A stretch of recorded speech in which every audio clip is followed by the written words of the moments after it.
Well, good morning, Carly and Todd. That's right. As Hurricane Milton batters Florida, the White House is still facing criticism about its response to Hurricane Helene, with many residents in the mountains of North Carolina saying the federal response has been slow to reach those remote areas. Ahead of Hurricane Milton making landfall in Florida, President Biden and his DHS chief said they were prepared.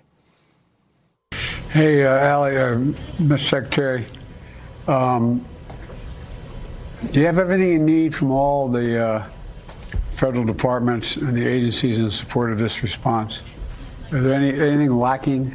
We certainly do have all of the resources. We are well positioned to continue to respond to Hurricane Helene, to respond to Hurricane Milton. Mr. President, we are meeting the moment and meeting the challenges because of the extraordinary people who've spoken before me. Now, critics say, did anybody expect a different answer there from the DHS chief? Now, President Biden and his press secretary also taking umbrage with former President Donald Trump. Quite frankly, these lies are un-American, and there is simply no place for them. Not now, not ever. Former President Trump has led this onslaught of lies. The administration will also continue to work out and call out misinformation and conspiracy theories around the storm and federal and state responses. This is wrong, dangerous, and it must stop immediately.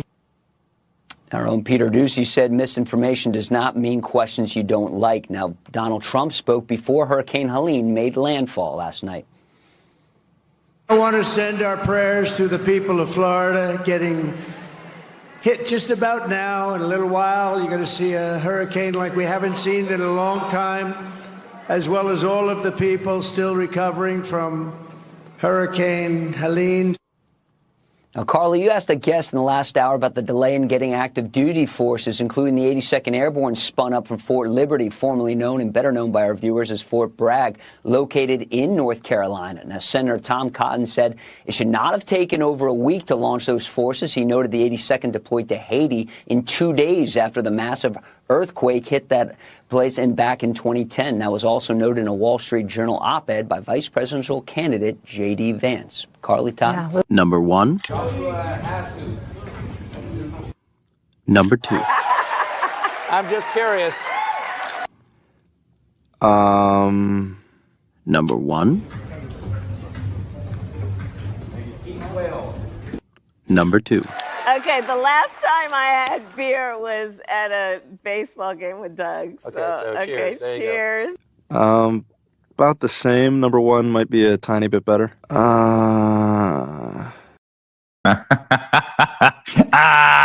Okay. All right. Ladies and gentlemen, we are live from inside of the Benny bunker, evacuated from Tampa. I am very, very happy to be back and live. We've had atrocious internet connections and had to work for a couple of days to actually get a connection that was stable and strong enough to go live. And now we are back today, Thursday, October 10th, 2020, for Hurricane Milton hits Florida, savages and ravages my hometown of Tampa, Florida, and the surrounding areas. But it could have been so much worse, and we are thankful. Biden praises DeSantis over Kamala again in what must be the revenge arc of the century. It's really funny. And we have a number of members of Congress who will be joining the program from the great state of Florida. Anna Paulina Luna will be joining us live, along with Ron DeSantis, who will be live during this broadcast to give an update. And so we are really happy to be back, even if it's from the Benny bunker. Once again, ladies and gentlemen, my name is Benny Johnson, and this is the Benny Show. We have to connect to really strong internet service providers to go live on this program. It's the only way that you can go live without the entire show glitching out. You may recall in the multiple hurricanes that have hit our studio in Tampa, the reason why we're not in Tampa is we tried to broadcast in the lead up to a hurricane and we couldn't get the stream going. We couldn't get the stream stable enough because of the power outages and the internet outages during these storms. We're going to talk about why that happens. But the people who keep us at the very least connected from our mobile devices is Patriot Mobile. They're supporters of the show. We're thankful for them in times like these, especially because we can stay connected at the very least to put out good information smart information to do shows that we are able to inform people with multiple members of Congress here from Florida. We've been doing everything we can to use our powers to inform and keep people safe. And we're very, very thankful for our partners in doing that. Patriot Mobile is on the front lines fighting for the First and Second Amendment. They're the only Christian conservative wireless company in the country, in the world, actually. So go to patriotmobile.com/Benny, patriotmobile.com/Benny. Call 972-PATRIOT right now and get a free month when you use the offer code Benny. Rock and roll, baby. America's only Christian conservative wireless company that keeps us online in times like these. All right, so times like these, let's chat about it. No point in getting too sentimental, but since we're live for like a show for the first time, we've done some interviews and things, but this is our first time live for the show. And producers, how are we doing? Good, solid connection. We've been like working on building out our capacity. It takes quite a bit of bandwidth to actually go live, right? It takes quite a few tweaks. And we don't want to go live. We don't want to go live, like actual live, right? We're live. We don't want to go actually live unless we can deliver a show and do so without everything crashing or everything glitching, because otherwise we're just wasting everyone's time. So here we are, ladies and gentlemen, live. My family decided to make the decision to leave Tampa Bay, and that decision has now been validated with Hurricane Milton striking Tampa Bay in a direct hit. And I want to establish a couple of things. One, thank you. Thank you for all your prayers. Thank you for all of the messages. We've received many from you and from this audience praying for our safety. And by the grace of God, we were advised wisely to get out, GTFO. And I brought my family 7 hours north, right? 7 hours north to a friend's house. And that's where we're at right now. And so we're safe. We're up north. And we're doing, we saw just minimal winds and gusts up here. Meanwhile, in Tampa, things were very, very dangerous and remain very, very dangerous. This was a direct hit on my hometown. Tampa is where I live. It's where I'm raising my family. I've welcomed 3 children to the world in the state of Florida, even though I'm not a native Floridian. I moved here, much like I moved here. So many people move to Florida because they want to escape communism, right? It's a proud history of Florida, accepting people who wish to escape communism, whether that's from Cuba, right? Or whether that's from where I moved from, Washington, D.C. And so we're so deeply thankful for this state. But obviously, there is nothing more valuable than your freedom, the freedom to live, the freedom to raise my children. That's all that really matters. God can take my house. God can take my car. God can take our electronics, every earthly possession, including the studio that we broadcast from. God can have it all. It all belongs to God anyway. None of it's actually mine. There is something, however, that has been entrusted to me, and it is the true treasure in life, which are my children here. These are my children. This photo, of course, taken by my pregnant wife. So all of the things that I care about are in this photo, right? A part of this photo. And so these are my kids, and these these are things that can't be replaced. This is what actual value looks like in life. So take the car, take the house, wash it down the river if that's what's going to happen. I will not shed a tear for any of it. But when it comes to being responsible and caring for my family and being there for my children as a father, as a protector, it's your charge from your eternal Lord and Savior. It is your charge to protect your children. Man, it just was a no-brainer. When elected officials, including Anna Paulina Luna, who's really, really smart and a great friend of the show, and she just kept hammering me to get out. Now, ladies and gentlemen, that proved to be a very, very wise decision. As you can see here, Tampa, St. Petersburg, this area was the direct hit area right here. Tampa got it really, really bad, along with many in the surrounding areas. This is where I live. I also live in an area that's the kind of on a peninsula, if you know what Tampa is like geographically. It's on a peninsula, so there's waters on all sides. There's a lot of danger on all sides, but God spared us. I am broadcasting to you with great thanksgiving in my heart. God not only spared us by giving us wisdom to evacuate, but God spared us by disintegrating this once-in-a-lifetime storm as it approached the coast. What happened was the eye wall, I'm no meteorologist, but according to much smarter people than me, the eye wall of the hurricane collapsed and then splintered off into dangerous storms, with a lot of water and a lot of damage, but not as dangerous as if the thing had stayed together and made landfall. And it was a direct hit on my hometown, which caused a great deal of damage, but it could have been absolutely and totally decimating to Tampa. Again, there's a lot of Tampa. It's called Tampa Bay for a reason. There's a lot of water on all sides, and Tampa Bay could have been Tampa Lake. It could have been like the entire city underwater right now. As it stands, there is damage. Like this is, for instance, the Tropicana Field. Tropicana Field is where the Tampa Bay Rays, a professional baseball team, plays. This field has been ripped asunder and effectively destroyed. There are cranes that have collapsed downtown and have ripped out apart sides of buildings, many bricks and trees that have been uprooted, and many power lines that are down. The entry to the Tampa Bay Times right here. These power lines is very, very. This is again why you have to take the kids out, right? You have to take the kids out because of this.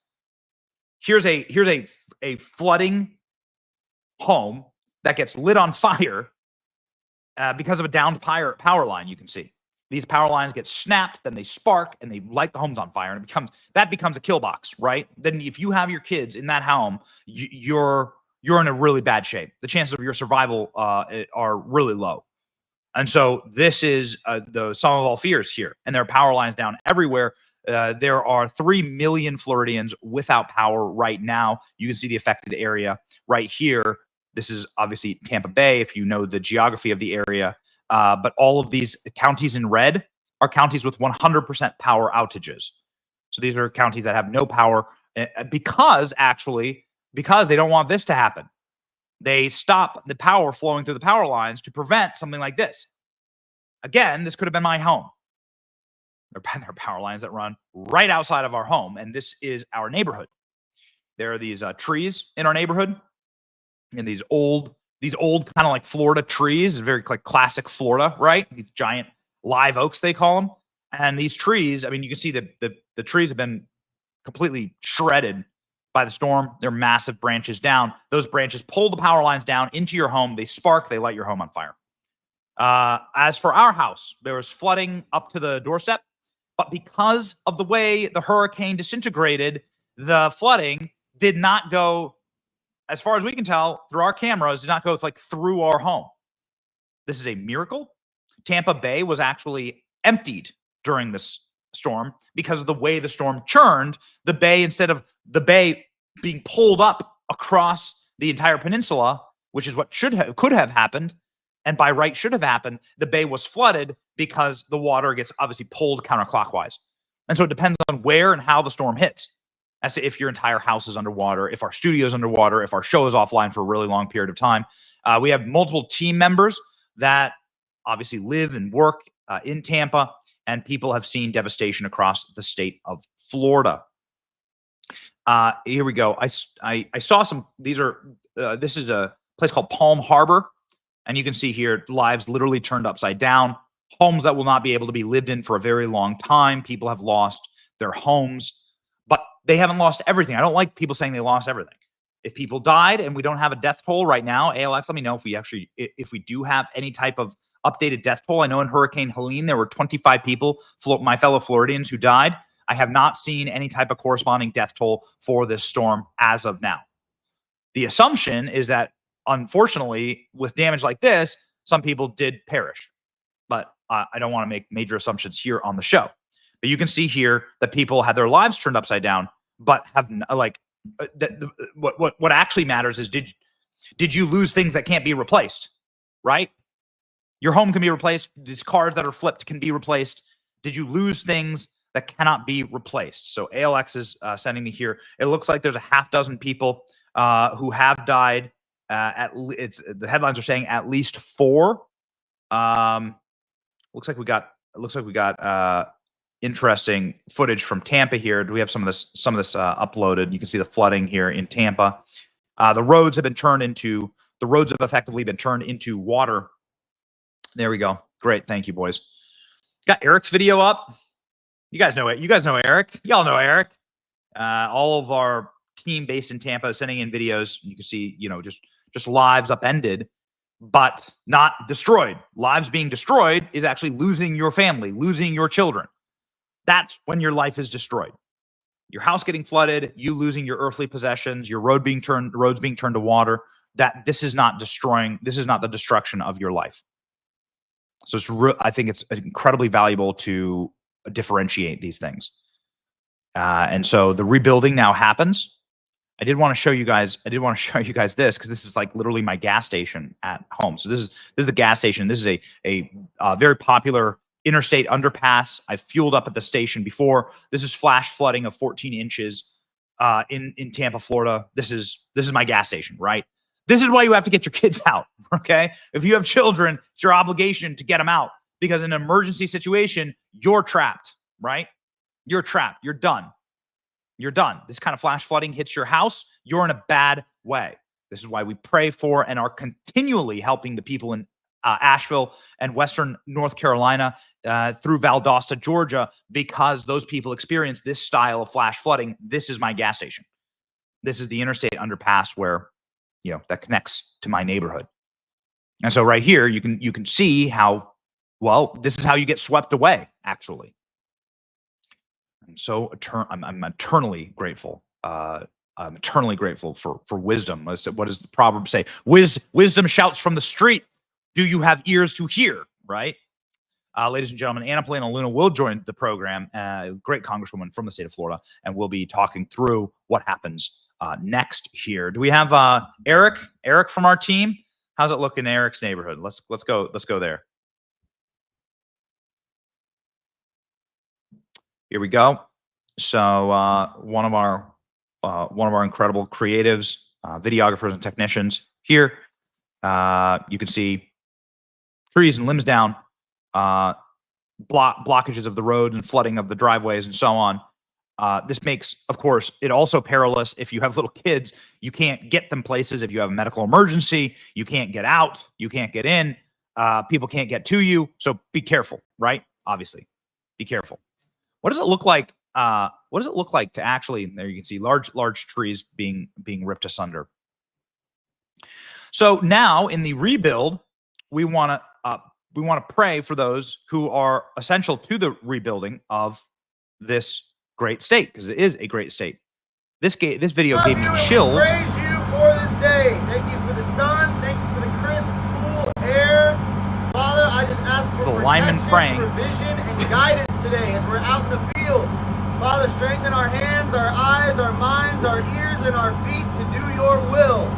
Please guide us as we're in the field, so that we would be a light shining to the feet of your Son, Lord. Would we just be able to show the gospel through our works? Would we have words fitly spoken, prayers rightly justified, and your ear be open to us? We love you, we serve you, and we praise you, Yeshua Messiah. Please help us today. It's in your name. Amen. Amen. So these are the linemen who have come in from all around the country to help the state of Florida. Linemen obviously are electricians, technicians who deal with these very dangerous power lines that can kill you, that are very, very deadly. Obviously, if mishandled, you're dead in a heartbeat, a literal heartbeat. Your heart stops if you touch these down power lines. And so these are extremely dangerous and can cause great damage to the state. So these linemen come down to Florida from all around the country. They have nowhere to stay. Guess who puts them up? The Trumps. Isn't that amazing? The Trumps put the linemen up in Trump Doral, a place that we had the honor of doing a mini documentary with and for just a few months ago. So we know this staircase actually very, very well. I met ALX at the top of the staircase when we went rolling in, along with the rest of our team. Eric Trump saying, honored to have 275 incredible linemen from Florida Power and Light at Trump Doral, getting ready to respond to the hurricane aftermath. You are amazing. Trump family and the entire state of Florida. Appreciate you. Enjoy the rooms. They're the best in Florida. We can attest to that. The Trump family helping out the rebuilding after the destruction. President Trump and the Trump family are putting up hundreds of Florida linemen free of charge. This is what America First looks like. Here they are checking in. I think this photo is hysterical because you can see they quarry this marble out of like Italian quarries. It's like the best marble in the world. You can see the crystal chandeliers there up top. And then you can see the bros in their work boots and construction uniforms and their shabby pants. And it's like just such a funny contrast. It's such a funny dichotomy, but it really does show who President Trump is, right? That President Trump cares for the working man. Why do you think the Teamsters and the firefighters unions refuse to endorse Kamala Harris? Because they feel betrayed by these people. They gravitate to President Trump because they know that Trump actually needs them to build buildings like this. Trump actually understands these people. Hey, Alex, do we have the footage of Donald Trump? And do we have the footage of Donald Trump getting greeted by those construction workers in New York? It's like just fantastic. Let me know in the chat here. Like you can see it when President Trump goes and speaks to members of the working class that he loves them and cares for them. And here's an example of that. The media doesn't want you to see this. Hundreds of linemen being housed for free by President Trump. I mean, it's hard to house 300 people. I couldn't house 300 people. It's like, I guess I could try and book rooms, right? But I couldn't house 300 people. This is what President Trump is doing. It's even being written up by the corporate press. I can't believe it. Newsweek, Trump gives Florida utility workers free hotel rooms in hurricane. These are the people that'll actually get our show back on the road. These are the people that'll get our show up and running again. These are the guys. Like, it's so important to have these technicians, because if you have a down power line, you're not going to want to return home. We're not going to be able to get our studio back up and running unless the power lines are fixed. These guys become incredibly essential, and it's a very sophisticated, highly technical job. And so we thank the Trumps. I mean, we are now recipients. When this show comes back online, we are now recipients of President Trump and his generosity by housing these linemen. So it's just like, this is just what America First looks like in practice. We talk about this a lot. This is what America First looks like in every single day practice. Like, put your countrymen first. The opposite of that, of course, is Kamala Harris.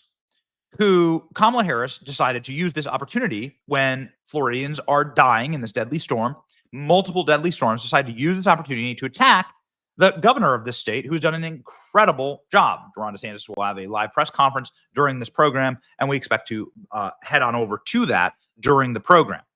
Ladies and gentlemen, Ron DeSantis has done a remarkable job preparing this state, being a very serious person, and he was attacked viciously by Kamala Harris. Because what? Because he wouldn't take a phone call from Kamala Harris. Kamala Harris has done nothing for this state, nothing for any disaster area. She has never shown up to help. She has never shown up to comfort people. Donald Trump has done eons more than Kamala Harris, going to East Palestine, Donald Trump going to visit with victims in North Carolina, Kamala Harris staging photos and doing sex podcasts and then chugging a beer on Stephen Colbert's show. This is how much Kamala Harris cares. She doesn't care. In fact, she's legitimately inserted herself to try and harm and politically attack and distract Ron DeSantis so that more Floridians die. It's just the assumption you have to make. This is why we say on the show definitively, and we have 25 days till the election, that Kamala Harris and the Democrat Party, the modern manifestation of that, hate America. They hate Americans. Whether you are living in Maui or whether you're living in Asheville, North Carolina, or whether you're living in Tampa Bay, Florida, this party hates Americans because of how diminutive, how dismissive, and how cruel they are, how utterly cruel they are. Boys, do we have Kamala Harris attacking Ron DeSantis? I'm not sure. I don't actually see it in the clip, in the script. If we actually don't have it, fine. But this is what happened. Ron DeSantis going out and saying, you know what? Like, F this. I'm pretty sick of Kamala Harris trying to insert herself for political purposes because of her failing campaign, and we'll get to that. If the hurricane disintegrated very quickly, and we're prayerful and thankful for that, we have great Thanksgiving for it. Kamala Harris's campaign has disintegrated about as fast. Here's Ron DeSantis last night talking about the Kamala Harris phone call, saying, "You have no role here. Shut up and quit being such a nasty, mean girl, trying to save your campaign and fix your own stupid blunders."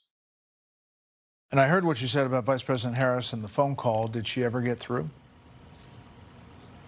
You know, Brett, like I said, my job is to marshal resources and work with everybody to have an effective response. And she thinks it should be about her. If I honestly thought that there was something to be gained, I would pick up the phone and call her. The fact of the matter is she has no role in this process. She's not part of the chain of command. I am working with President Biden and FEMA and our state and local partners, and we're getting the job done. She has never been interested in any of the storms we've had in the state of Florida for her entire time as vice president. Now she's out there attacking me because I'm not catering to her whims. All she's trying to do is inject herself to be a part of her political campaign. I don't have time for political games. We've got a job to do. We got people's lives on the line, and that is our sole focus. Well, most importantly, hopefully everyone gets through this okay. We're praying for your state. Governor, we appreciate the time. Thanks. That's what real serious leadership looks like. Ron DeSantis, I didn't expect this. Listen, we started the year with Ron DeSantis and Donald Trump going through the Iowa primaries and the caucuses, and obviously being quite vocal against each other. All right. And now we are ending this year and this election cycle with these two men uniting to save the state of Florida. What a wonderful thing to see. Expect Ron DeSantis and Donald Trump to be doing events together. Little birdies tell us that this is going to be happening, and that's the kind of unity that we're looking for. I'm very proud to live in the state run by an actual adult, Ron DeSantis. Biden, once again, clapping back on the greatest revenge arc in history against Kamala Harris. Biden clapping back and saying, "No, dude, Ron DeSantis is doing incredible job." He's done this now twice. So Kamala Harris has tried to use the line that Ron DeSantis hates Floridians and is like, she has all feels because he won't take her calls. Ron DeSantis and Joe Biden have actually gone through multiple hurricanes together. This is no compliment to Joe Biden, but have gone through multiple hurricanes together and are uniting to save Americans in this hurricane. It's like a curse has been lifted from Joe Biden's shoulders, and now he's like able to be a decent leader. Here we go. Mr. President, does Governor DeSantis need to take Vice President Harris's calls? All I can tell you is I'm talking to Governor DeSantis. He's been very gracious. He's thanked me for all we've done. He knows what we're doing, and I think that's important. Well, it's like nice to see all of the serious people here, unlike Kamala Harris, who is using every opportunity to. It's grotesque. It is the sickest thing you can do as a politician. I have no aspirations to ever run for office. I do not want to run for office. I can tell you this. Like, if I can put myself in this position, we talk with members of Congress, senators, presidential candidates every single day on this program live with you. I can put myself in these positions. Yesterday, we did like an hour-long just chat with Matt Gaetz here, right? I can tell you, the most grotesque thing that you could possibly do is to profiteer and politic off the backs of dead Americans. It's a sickness. It's the most despicable thing that I can even that I could ever consider someone doing. And Kamala Harris is engaging in it right now. Now, shockingly, and chat, check me if I'm wrong here. Chat, check me if I'm wrong. But shockingly, Joe Biden, Ron DeSantis, and Donald Trump are all the ones who have been sort of uniting in this moment and like helping the people of Florida. That's what I feel like. And I'm a displaced, evacuated Floridian who had to save my family from this storm. And I feel like they're all uniting to help. And I've seen no politicking out of any of them. Joe Biden has taken this with great seriousness. Donald Trump has as well. Here's what President Trump says on the hurricane. This is from yesterday. I also want to send our love to everyone in Florida. They're going through a big one tonight. It's going to arrive tonight sometime around midnight, a little before midnight, and we're praying for them and asking God to keep them all safe, all those people. I've never seen a hurricane like that. I don't know. It's so often, they talk about it and they talk because they want you to watch. This is the real deal. This is a bad one. And we have some great governors, great Republican governors that are in charge, and I think they'll do a phenomenal job. I think they're going to do a phenomenal job. See if you can spot the difference between that. And remember, President Trump saying that as his hotels and resorts in Florida have shut down to regular guests and opened up entirely for emergency workers, as you can see here. So this is what President Trump is doing, putting skin in the game, right? His money where his mouth is. See if you can find the difference between that and this grotesque attack from Kamala Harris on Ron DeSantis on a tarmac. Go. President, Governor DeSantis, NBC is reporting Governor DeSantis is ignoring your calls on hurricanes, resources, and help. How does that hurt the situation here? You know, moments of crisis, if nothing else, should really be the moment that anyone who calls themselves a leader says they're going to put politics aside and put the people first. People are in desperate need of support right now, and playing political games with this moment in these crisis situations, these are the height of emergency situations, is just utterly irresponsible, and it is selfish, and it is about political gamesmanship instead of doing the job that you took an oath to do, which is to put the people first. You're not real. You're not a real person. You're a fake. You're the vice president. You don't have any chain of command. You don't have any executive authority. Everything that you represent is sort of summed up in who the actual president is. And obviously, you know what we think about Joe Biden, but you have no role here. Kamala Harris sitting there saying, like, how dare Ron DeSantis not take my phone call?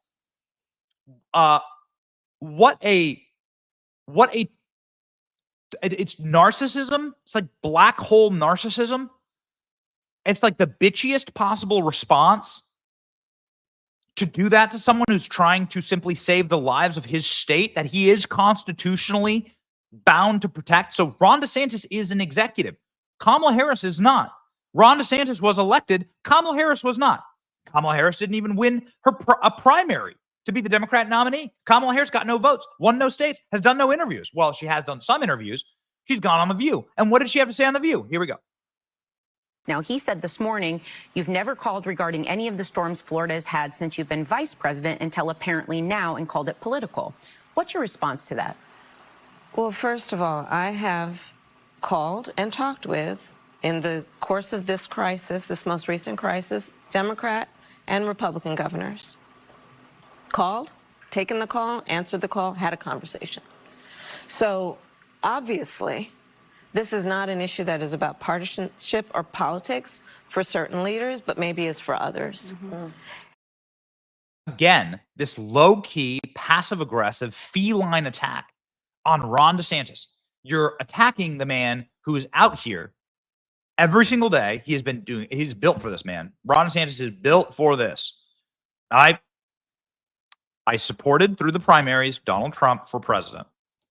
I support in my personal movement and in the placement of my family Ron DeSantis as governor of the state of Florida. Ron DeSantis is inarguably the best Republican governor in the country. She's attacking him, and this is disqualifying, in my opinion. It's disqualifying because, one, she's not helping, she's hurting, and trying to do so because of her own political failings. We'll get to the polls in just a second. They are atrocious for Kamala Harris. The disintegration has finally happened, but also because she's just a vindictive, vicious person. What a sick thing to do. Ron DeSantis is constitutionally sworn in and elected here in the state of Florida to protect us in times like this. Kamala Harris has no role here.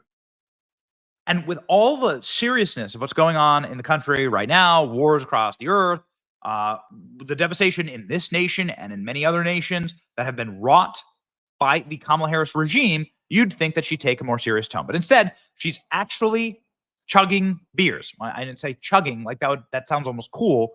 She's having like mini sips of beers. I don't have a beer with me. I have like a can of water.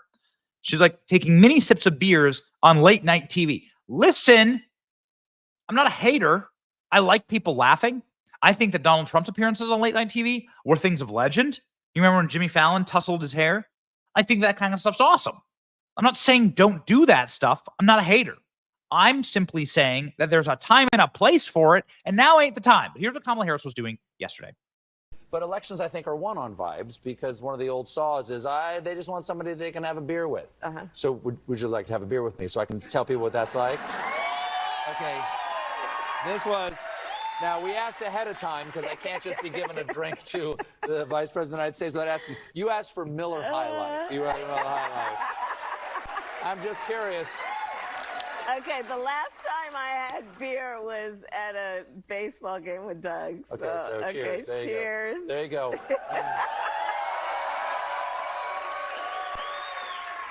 Ooh. That tastes like the beautiful city of Milwaukee, the Wisconsin. Champagne and beers. There you go. The champagne. It was like, is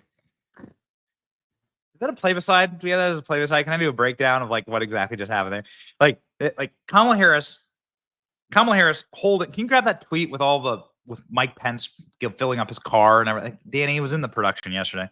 Kamala Harris like holding the beer like this, like it's an irradiated element from like a nuclear fallout, like, and then doing it. Like that's not how you drink beer. You're doing the opposite of what you're trying to do. It's political malpractice. I mean, listen, it's just political malpractice. You're just dumb. You're dumb. You're dumb. You have your non-compass matus. You can't breathe unaided. Look, just what does this look like? What does that look like? This is so. Have you ever seen anyone drink a beer like that in the bar? Yeah. Elections, I think, are won on vibe. No, it's embarrassing. It's what she was doing. So while Americans are dying and being pulled from the mud, while my fellow statesmen here in the state of Florida, there have been now dozens of Floridians who have died in multiple hurricanes, 2 in 2 weeks. Kamala Harris is doing fake sips of beer, going on sex podcasts, and attacking my governor. Then when given an opportunity to actually be a part of a hurricane briefing, Kamala Harris, on a hot mic, decides to bark at her staff and scream and lecture them that who are feeding her questions to ask, because again, she can't she can't breathe unaided. We all see what happens when Kamala Harris loses the teleprompter. Kamala Harris starts screaming at her staff live during the hurricane briefings. They're so disorganized. What is it? We really got to watch those areas and those communities. So it takes quite a while for that water to drain. Thank you very much. Hey, Ken, I have a question for you. You mentioned words matter, and I know there's a lot of media following this briefing. I mean, at some point you have to sit and assume, you just need to take a step back. We run a small startup company here. Okay. So we run a startup. So I know what that's like. I don't know what it's like to run a Fortune 500 company, but we were just with Elon Musk. You check ALX's feed. We do have connections to some people who run very big companies, but it is irrelevant. The qualities that you want in a leader, the capacity to think critically, the capacity to think unaided by staff, a level of seriousness, a level of urgency. That's how your company remains in business. That's how your paycheck keeps hitting every single week. You want to invest in companies that have serious leadership. You want to invest in places that are run correctly. This applies to states. That's why millions of people have moved to Florida. Millions of people have moved to Texas because of a good leadership. Nation states as well. Have you checked out what's happening with Argentina? Our boy Javier Milei? How about in El Salvador with Bukele? Nation states with competent, serious leaders who have the capacity to think critically and help their people, those nation states win. The qualities of leadership are pretty consistent in what you want. The last thing you want is somebody who can't even ask a question during a hurricane briefing without barking at her staff as to what the next question is. This proves that you have no capacity for critical thinking. And if you're running a company or running a state or running a hurricane operation, you need to be able to critically think and make decisions. It is a matter of life and death in these situations. Here's Kamala Harris when her teleprompter went down It's like 3 days ago. It's all kind of running together. Kamala Harris's teleprompter goes down, and she has no capacity to deliver the line. She has no capacity to actually like talk. Donald Trump goes on these hour-long podcasts with people he's never met, like Theo Vaughn, Andrew Schultz just dropped yesterday, Lex Friedman, these big podcasts. Donald Trump goes on them and like just talks without any notes. Donald Trump rarely has any notes, and he actually gripes when he has to follow a teleprompter. Here's what happened when here's Kamala Harris's mental capacity when her teleprompter goes out. Go. Remember his number, 32. Today we got 32 days until the election.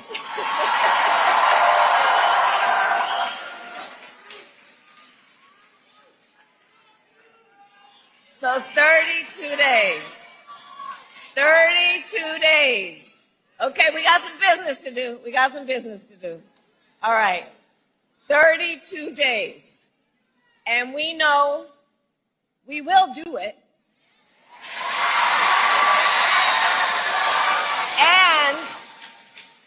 And this is going to be a very tight race until the very end. We are the underdog, and we know we have some hard work ahead. We don't really do the show with a script. Like, I virtually never have anything like written out in front of me. We have clips and stuff that's loaded, but we just kind of like talk, right? There's like a chat. We bring on guests. We have a chat. Yesterday we had Matt Gaetz here, and we just chatted, right, for an hour. It just is, it's you should have the capacity, if you're paying attention, and if you wish to have people, if you wish to be part of a movement like we're building, you should have the capacity for critical thinking. What you see there in that Kamala Harris clip is a lack of the basic like development of human communication. When her teleprompter goes out, she just starts repeating the line like she was AI. Like, well, an AI would have been able to do better than Kamala Harris. She starts repeating the line like she was like a speak and spell. 32, 32, 32. We gonna do 32. We gonna do 32, 32, 32. You don't want that kind of person in charge. If she doesn't have basic command, if she couldn't get a Starbucks order right, you don't want that person in charge. Of course, she wouldn't be in charge. There's a machine that's using her as a Muppet, a literal meat puppet. But either way, Kamala Harris will have the capacity to do horrible things for this country. Final clip I'll show you before we get into the polls today, because I want to show you that the American people are starting to understand this. They're beginning to see these hurricanes have been horrible, but they have actually elucidated for many people that we need competent leadership and serious leadership. The exact opposite of what you want to see when your home has been devastated, when your street is flooded, when power lines are burning your house or could harm your children. The last thing you want to see as wars descend globally and people are being pulled from the mud locally, as the economy, you see inflation ticked back up again. Oh no, as the economy begins to like creak again and crater, is to say, well, who's the leader of this organization? How do they behave? And if you see a clip like this, you'll say, my God in heaven, we are doomed. Here we go. To the people of Florida, and in particular, the people of the Tampa region, we urge you to take this storm seriously. She can't even say like the name of my hometown. She can't even say the name of the town where, like, I mean, by all rights, it was a direct hit. There are millions of people who live in Tampa. You could have had thousands of people dead. Thank God that didn't happen. But she can't even say it right. You click on social, you open up social media, and this clip didn't happen yesterday. This is from Kamala Harris campaigning for president in 2020. But this clip exists, and by all right, it shouldn't if she was an actual serious person. Here we go. A nation under a groove, getting down just for the funk of it. Can I get it on the? Wow.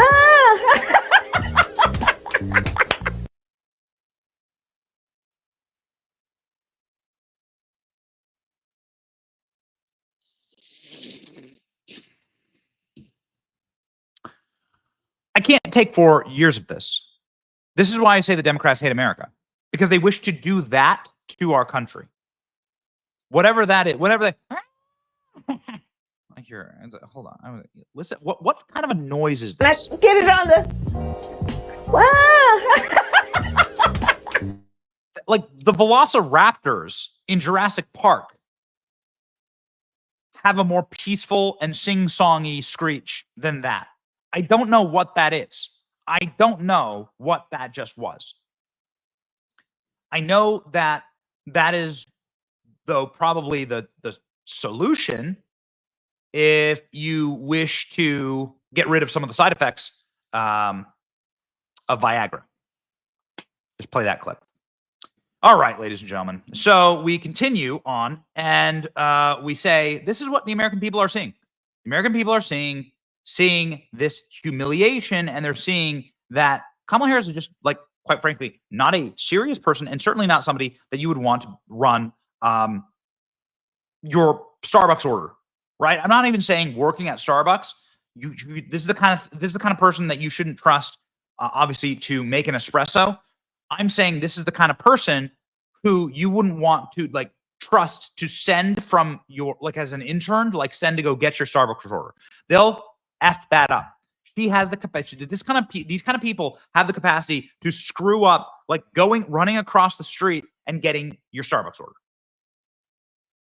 This is how dumb they are.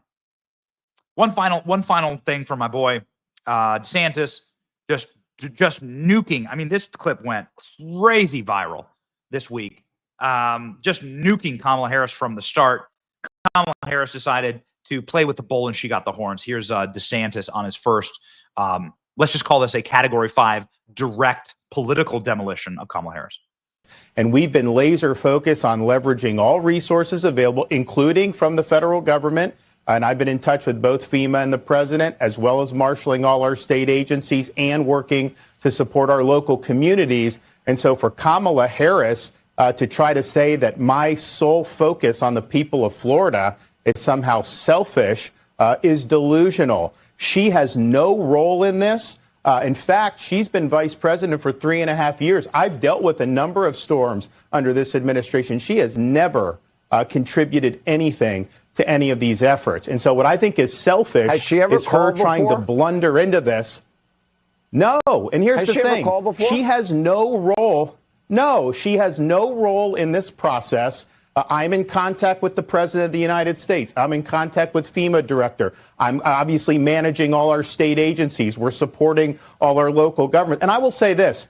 I've had storms under both President Trump and President Biden, and I've worked well with both of them. She's the first one who's trying to politicize the storm, and she's doing that just because of her campaign. She's trying to get some type of an edge. She knows she's doing poorly, and so she's playing these political games. I don't have time for political games. I've got people whose lives are on the line. I've got people whose homes and their possessions are on the line, and we are focused 100% on that mission.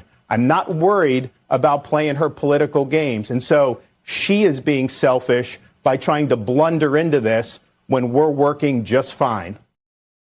Solid goal response there from Ron DeSantis. Obviously, this. Oh, man. Ow. This is why I think Democrats hate America. Like, they want us to have to listen to that. Think if that was your ringtone, how quickly you just sail off into the hurricane, right? You'd Lieutenant Dan this thing. If that was your ringtone, like if that was on your alarm clock to wake up, like you just strap yourself to the boat and you just sail straight off into Milton. You just got all the tornadoes are touching down, all the lightning, and you'd be like, "Take me." Okay, the end. It's the end.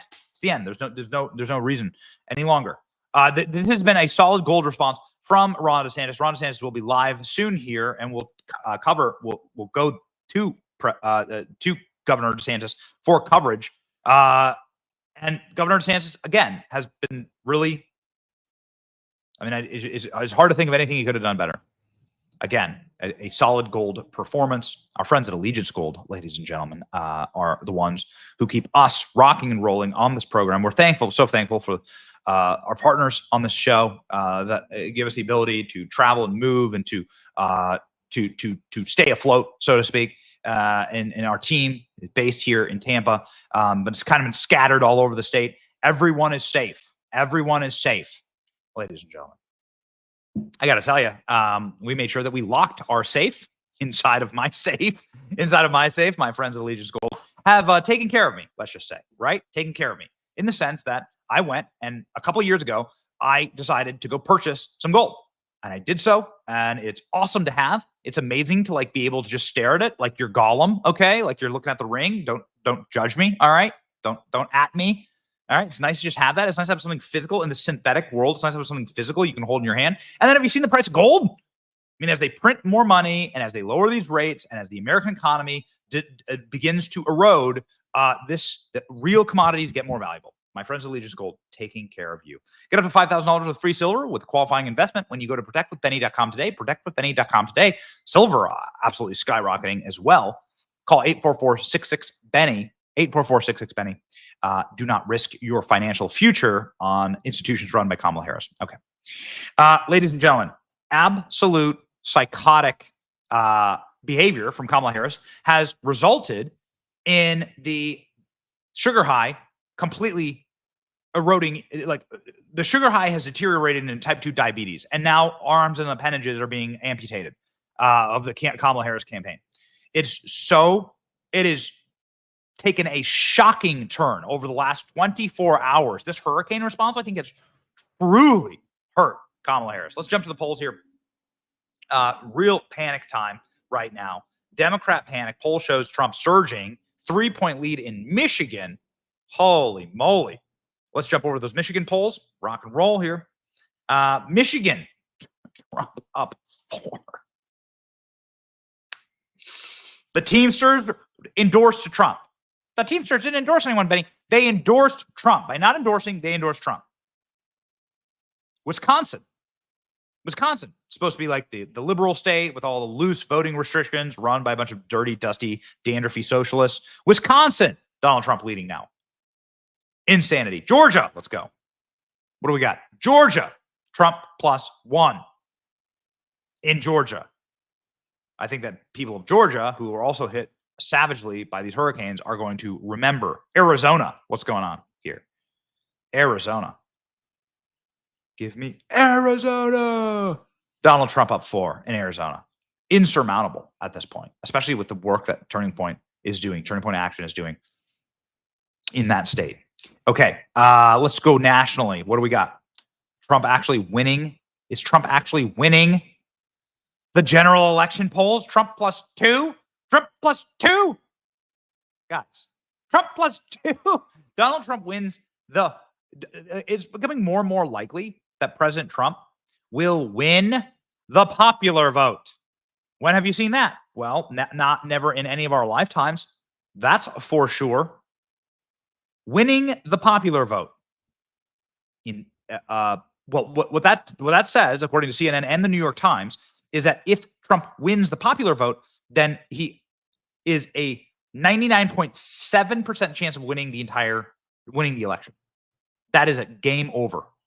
Polymarket, which is where all the smart money is, has flipped and flipped hard for President Trump. Now, like Trump up by 10 points in Polymarket. What this is it is a betting market where people are able to put their money where their mouth is and are able to say, yo, we got our money on this man. So here we go. Real Clear Politics, Battlegrounds, Donald Trump marching forward. We said this would be happening. All the pollsters that we had on this program said we are this close to watching the race flip. And this is it. Look at all that beautiful red up and down. This is just the averages of these polling. And yeah, guys, it's fine.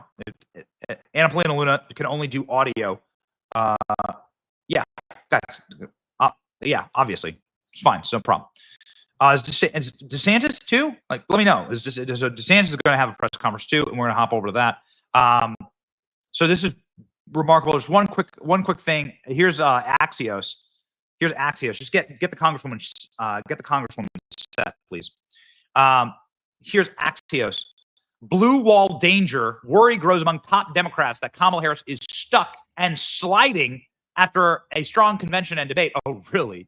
Her media blitz spending advantage as largely favorable coverage doesn't seem to be moving the needle at all, Democrats say.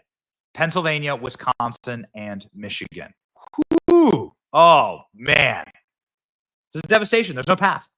There's no path. So, and I think that it's because of the response to these hurricanes that has been so damaging to her. President Trump, obviously on the march, just got a notification from my county in Hillsborough County that says the water is not safe to drink. Again, another reason why we evacuated. We evacuated is saying boil your water. There's no water pressure here, and they can't give us a state on the on restoring power. But I know that that Congresswoman Anna Paulina Luna can. She's a member of Congress. She represents Pinellas County, St. Petersburg area, where the storm made landfall. The county that was the most direct hit, and the Congresswoman joins us now live from her phone.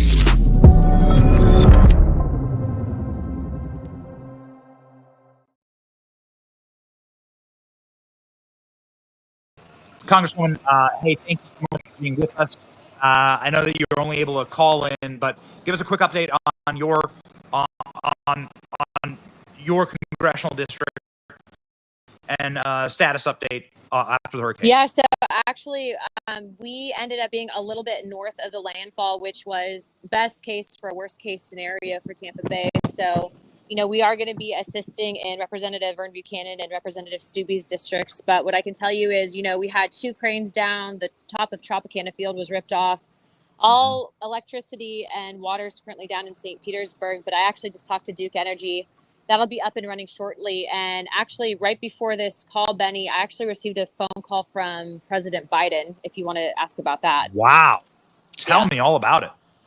So, it's been interesting because Biden has definitely been active in assisting DeSantis in this recovery response for Florida. And as you saw, everything that Kamala Harris did to really make this political and really just being nasty and attacking DeSantis when she hasn't even come down here. She has no idea he even had to assist in relief efforts.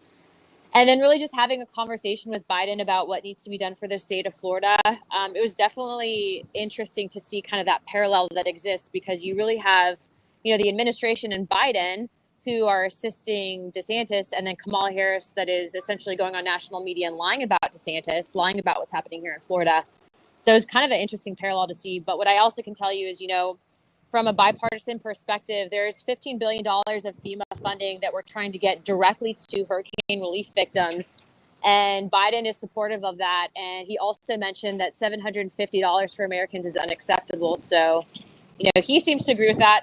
Kamala Harris seems to think otherwise. Just a moment here. Okay, so Congresswoman, you spoke moments ago with President Biden. Yes.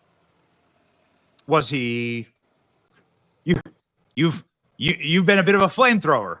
Yes, most certainly. Yes, and you're not a big fan of the president. These times are bigger than politics. So that's really heartwarming to actually see the people who are the leaders of this country coming together to save Americans. I mean, saving America and putting America first should be the one thing we all agree on.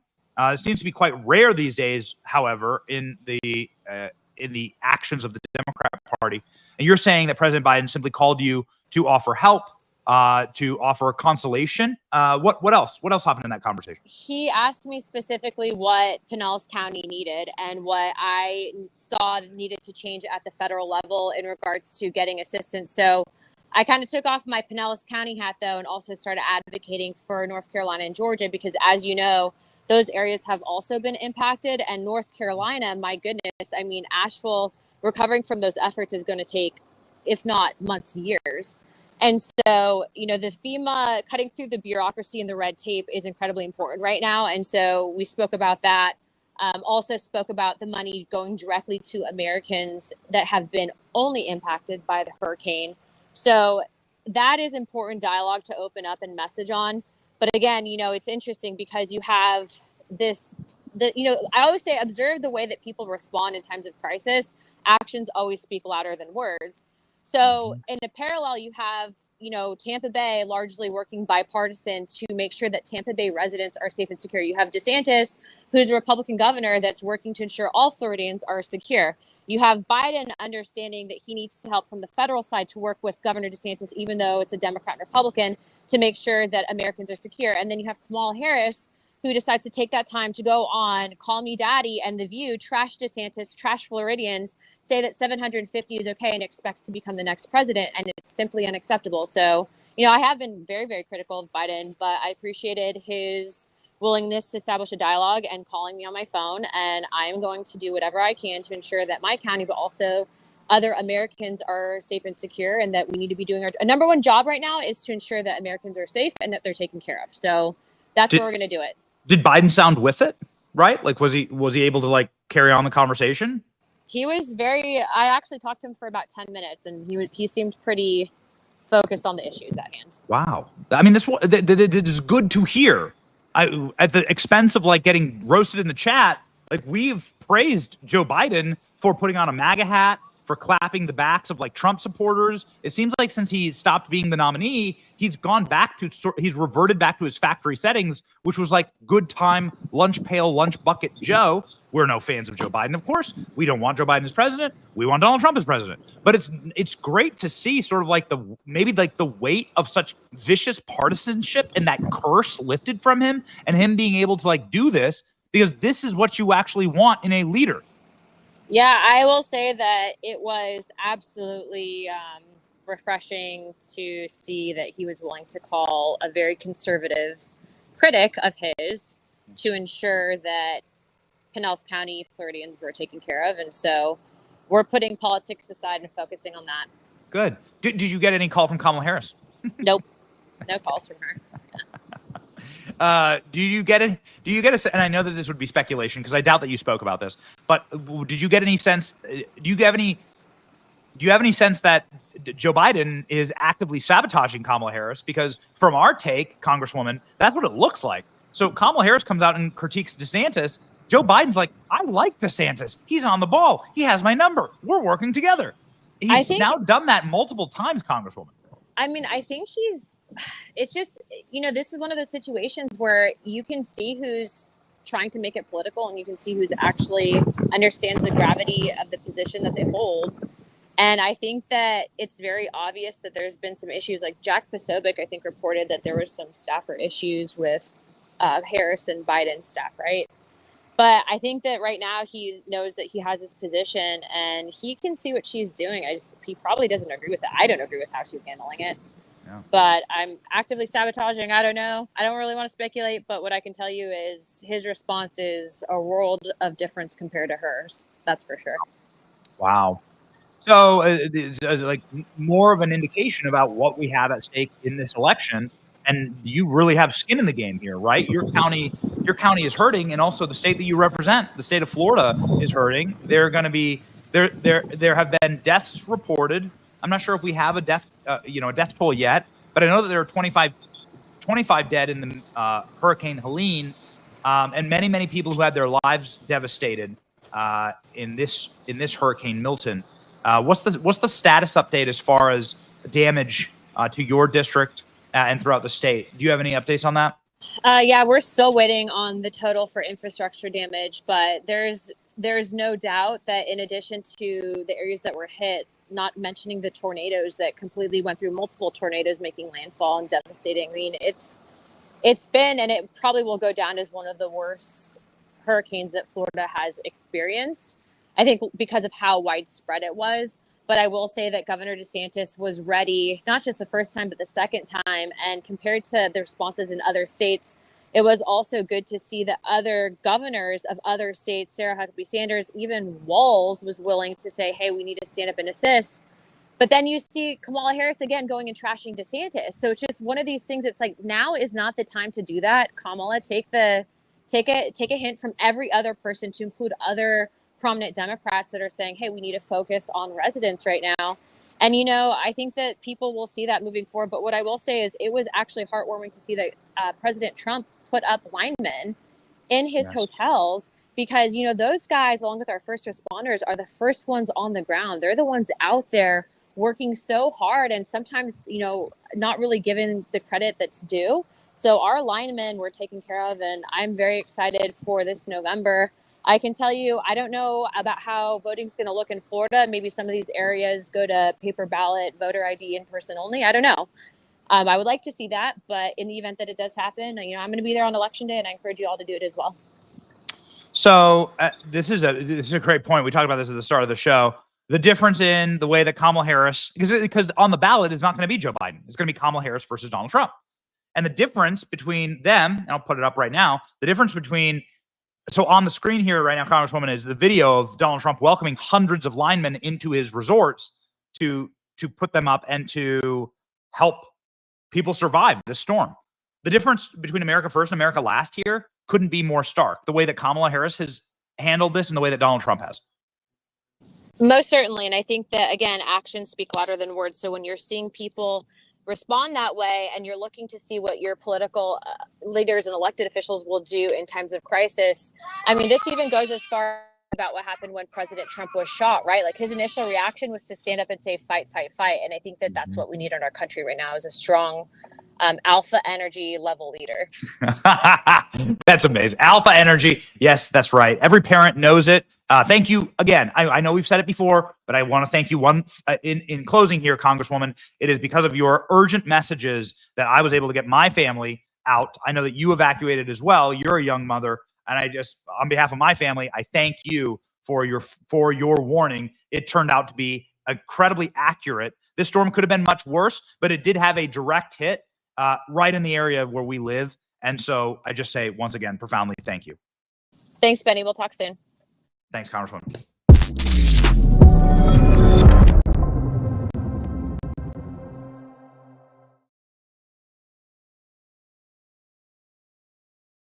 All right, ladies and gentlemen, doing our best here, right, with what we have to get this show done. You could hear the Congresswoman speaking there as she's trying to establish a little bit of capacity to get back to her district and to help. I know that she's headed back right now, and so we very much thank the Congresswoman for her time. And also Ron DeSantis will be doing a live press conference soon over with the damage from an actual damaged location here in the state of Florida. It looks like you can see here on the live feed, pop it up right here. This is the live feed of Governor DeSantis. You can see a building that has been devastated or collapsed in some capacity. I don't know exactly where this is. We do know that the death toll for the state of Florida is now at 10 for this hurricane. It is now at 10 for this hurricane. Hundreds more for the hurricane season if you were to add Hurricane Helene, North Carolina, Georgia, and the devastation there. According to our sources, there may be thousands who actually died, and it'll take a very long time to actually get through all of that to get the full assessment of the damage for both of these hurricanes. So again, ladies and gentlemen, we'll see if the governor steps to that mic and gives a briefing on exactly where what the state is as of right now. Again, you can see it looks like a cop car. I don't know. It looks like a completely collapsed building. Total destruction there, where the governor will be giving his remarks. Donald Trump is still short on Secret Service detail despite assassination attempts. Okay, according to whistleblowers. Great. Here's another whistleblower just moving on to obviously making sure that we protect President Trump, especially in these times as President Trump moves closer and closer to the inevitable, the great return. We're going to have more and more danger, I think, afoot. Yet another whistleblower has come forward to reveal that the U.S. Secret Service is still not providing the maximum security protection for former President Trump. After 2 assassination attempts at the same number of months over this summer, lawmakers, Republicans, and Trump supporters have called for a massive increase in security detail for the 2020 presidential frontrunner, 2024 presidential frontrunner. Boys, this is an article. Do you need help getting it? Just want to here. You know what? We're making it work here. Don't worry, boys. I got you. There you go. Okay, here we go. Donald Trump still short on Secret Service. After 2 assassination attempts, Secret Service officials are blocking Department of Homeland Security auditors from assessing Trump rallies because they are trying to hide the fact that Trump isn't receiving the full extent of protection, according to revelations from Josh Hawley. Multiple investigators, both congressional and government agencies, are looking into the security failures of the U.S. Secret Service assassination attempts against Trump. So why would you block the investigators? This is like, okay. So if a cop shows up and you're driving and he says, if a cop pulls you over for speeding ticket, and he says, he comes up to the window and you're profusely sweating and you're shaking and you say, "Don't look in my trunk," then the cop's going to assume that you have something to hide. The cop's going to assume there's a body in your trunk or something like that. This is the governmental equivalent of that happening here within the Secret Service. The Secret Service is hiding those who are investigating it from looking into its agency. Now, I can tell you this, that when we went to Trump's Butler rally, there was a massive presence of Secret Service military-level snipers on every rooftop who were strapped, locked, and loaded with tripods and with some real heavy-duty equipment. So the difference was shocking and stark, yet Josh Hawley, who's been so good on these whistleblowers, straight up saying, no, man, it's still not fixed. The agency, former director Kim Cheadle, resigned in the wake of the first assassination attempt, and the Secret Service vows that it has upped the security detail around Trump. Congress even passed a law last month that requires major party presidential candidates to receive the same level of security as sitting presidents. But Hawley alleges in a letter that acting U.S. Secret Service Director Ronald Rowe on Monday that Trump is not receiving the highest level of Secret Service protection. The whistleblower alleged that the Secret Service denied access to DHS auditors because former President Trump is not receiving the full level of protectiveness for his events. Well, we saw this. We saw this with the second assassination attempt. How many assassination attempts do they have to have in this guy? The second assassination attempt, some dude was able to just like wander up and wander right onto Donald Trump's golf course. How is it possible? How is that still possible? Do you know that guy had an eyeline sight of Trump? He was only 300 yards away. That professional snipers train up to 2,000 yards. That the longest sniper shot, like in human history, was like 4,000 yards, I think. And so a trained sniper could have absolutely eliminated Trump at his golf course, and the Secret Service would have had nothing. He was 300 yards away. That's a pot shot. So this is clearly true. Here's a letter here from Hawley. So again, pray for President Trump, please. Pray for President Trump. Like as Donald Trump becomes more and more, I don't want to use the word inevitable, but as the groundwork pays off, and as Kamala descends into the abyss and the basic unelectability, like inability to even rig it for Kamala Harris, you're going to have desperate measures. You're going to have desperate measures happening. Okay, want to make sure that we touch on something heartwarming here. We have made national news, and I want to thank our team for, doing our best to red pill the country. We have made national news as we have been the red pill pharmacist for NFL wives. And we just want to say thank you to all of the wonderful NFL wives and girlfriends, WAGs they call them, who follow along on Instagram and share our content and create national news headlines like this. NFL star's wife sparks a liberal meltdown after sharing pro-Trump post. It was our post. Oh, yeah, baby. YouTuber Benny Johnson is the post that was shared, housing the Florida lineman This was the post that was shared by Tua. I don't watch the NFL. I don't know how to pronounce his last name. Tagovailoa. Well, this is how bad. I tell you all that I don't watch sports. I'm not playing dumb here. I just don't watch. I do this all day. This is my sport, so I don't know how to pronounce. I'm just going to call him Tua. Okay.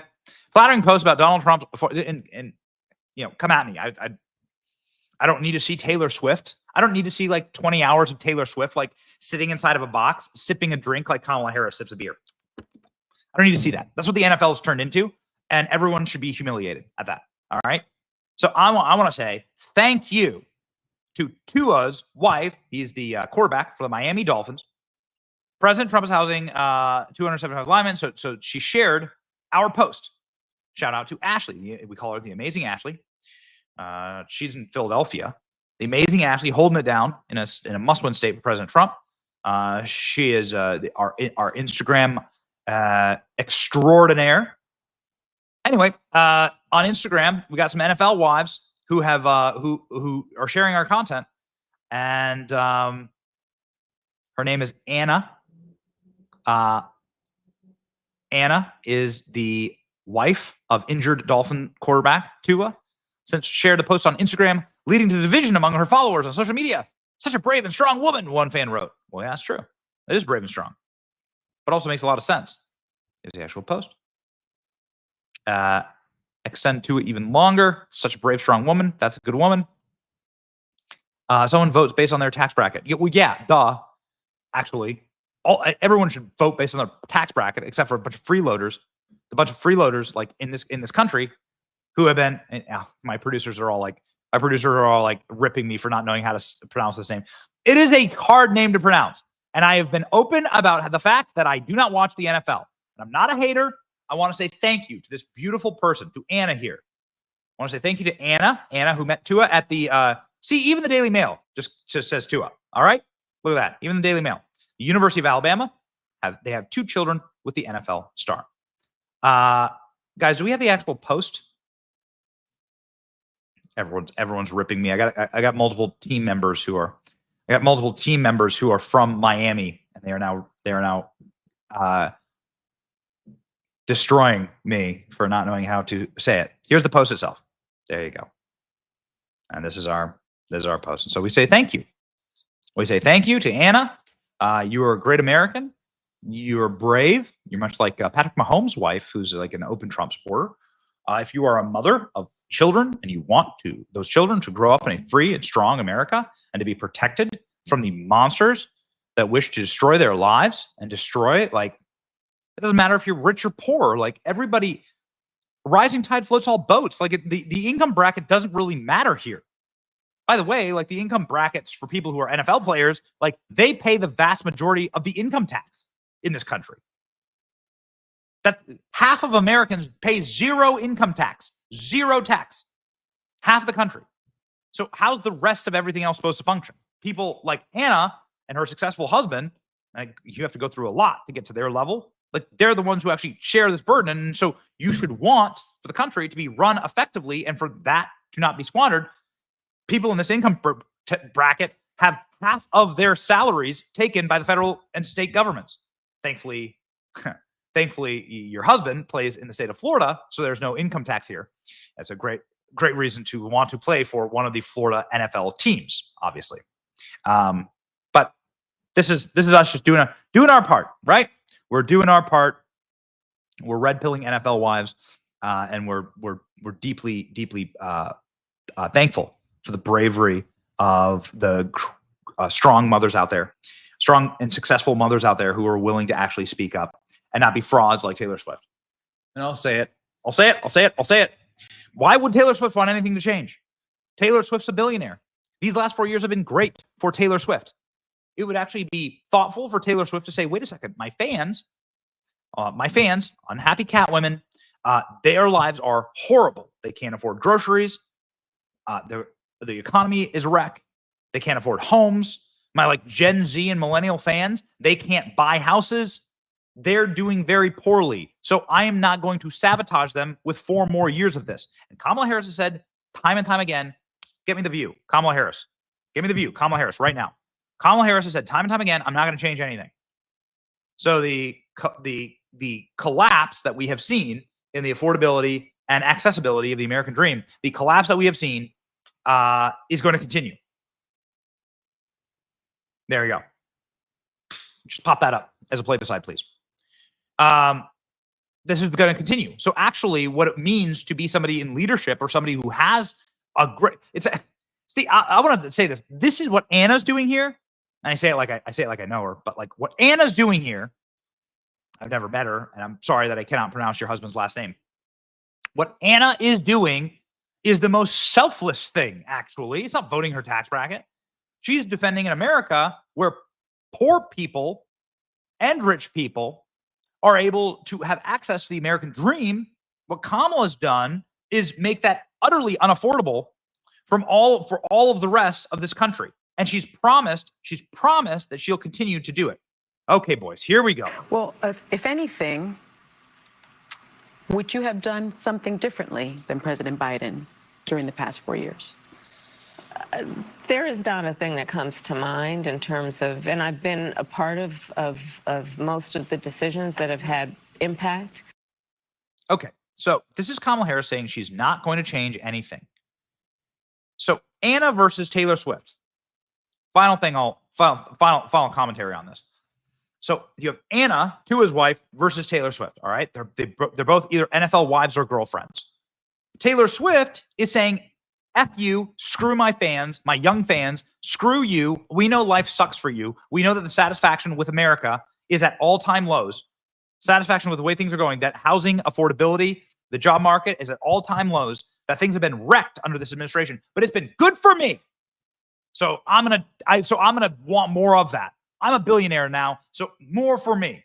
More for me. That's selfishness. All right?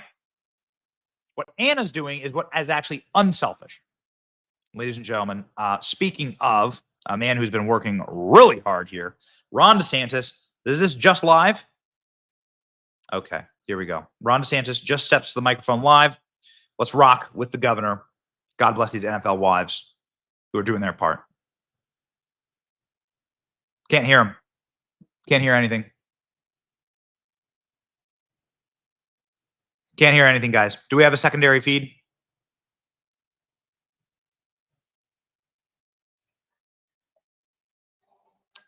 Hey, guys. Hey, Robbie, get another feed. Sorry about this, boys. This is like chat. You know what? We're ripping it. We're doing it live. We're doing our best. Let's go and let's start from the beginning, please. We need to have backup feeds for this stuff. This is, this is just what happens when we're outside of the studio. All right. Ladies and gentlemen, I'll, before we take DeSantis live,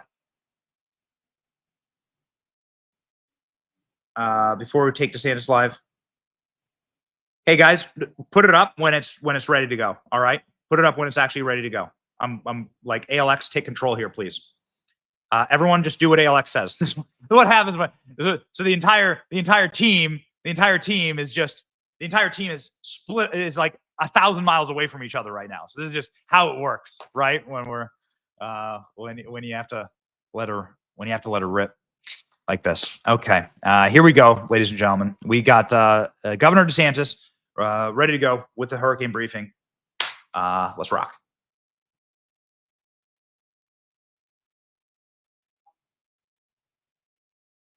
Or not. Okay. Hey, here's what I'm going to do. Involved in definitely dozens of rescues. I know our local partners are doing.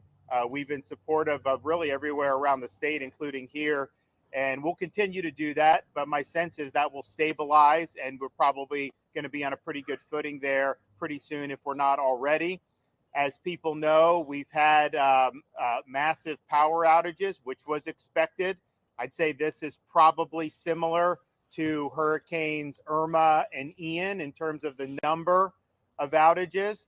I think we're up to, currently now it's about 3.4 million that are out. I think they've restored about 700,000 since the storm started. So just do the math. You're over 4 million have lost power since the start of this storm. Fortunately, Florida, we pre-staged 50,000 linemen throughout the state of Florida. And so those folks are going to work. And it's not as easy to do when you've just had Hurricane Helene. A lot of these linemen, there's still hundreds of thousands of people without power in North Carolina and Georgia, some of those states. You know, Helene in Florida, we did 2.4 million restorations in record time. That's not the norm. And so finding the linemen, given what they're doing now, we brought them in from as far away as California. But those folks are there. There's assessments being done about what needs to be done.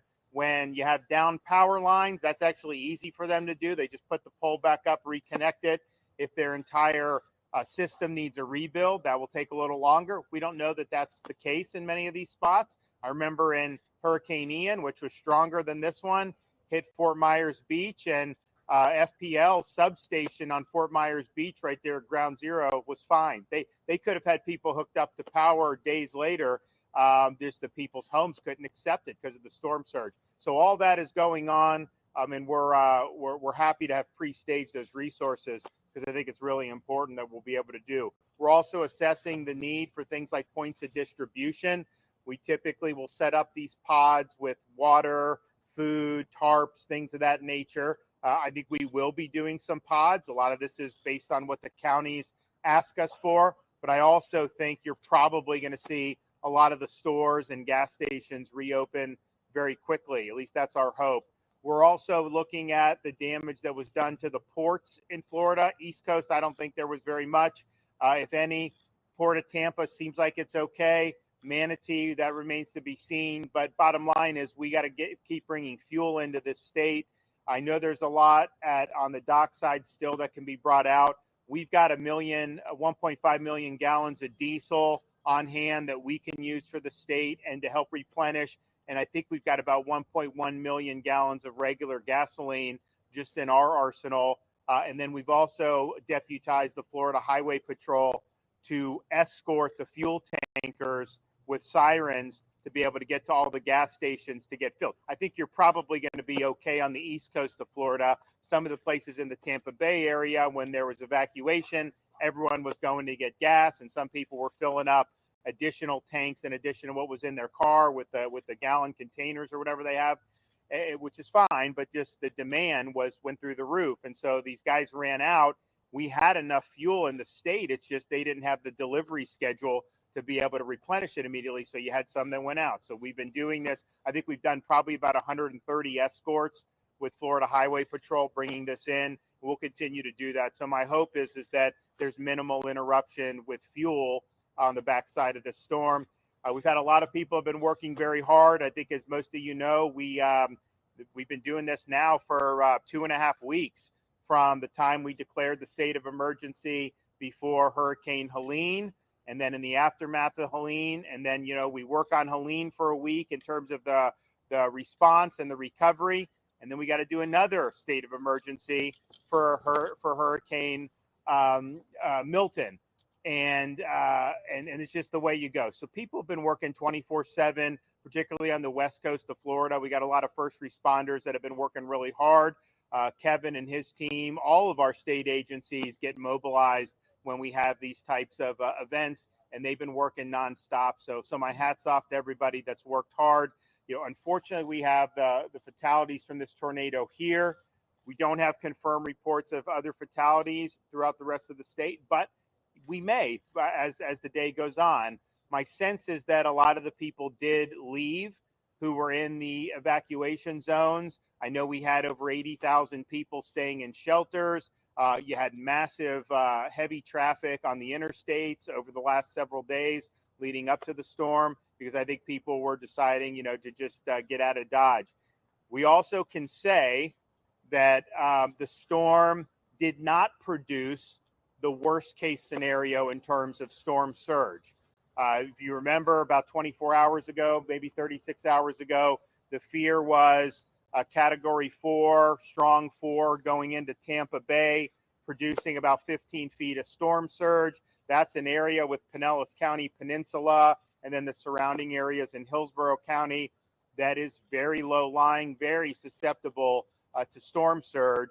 That did not end up happening. The storm did weaken before it hit land, and then it did bear further to the east and south of Tampa Bay. So I think a lot of what they had was the wind sucked water out of Tampa Bay. You did have storm surge in Sarasota, Venice, Charlotte Harbor, and all the way down the west coast of Florida, and some significant storm surge, but not to the worst case scenario of what we were looking at. I mean, for example, Helene, we had storm surge in Taylor County up in North Florida that was probably about 20 feet in places like Deacle Beach and Horseshoe Beach.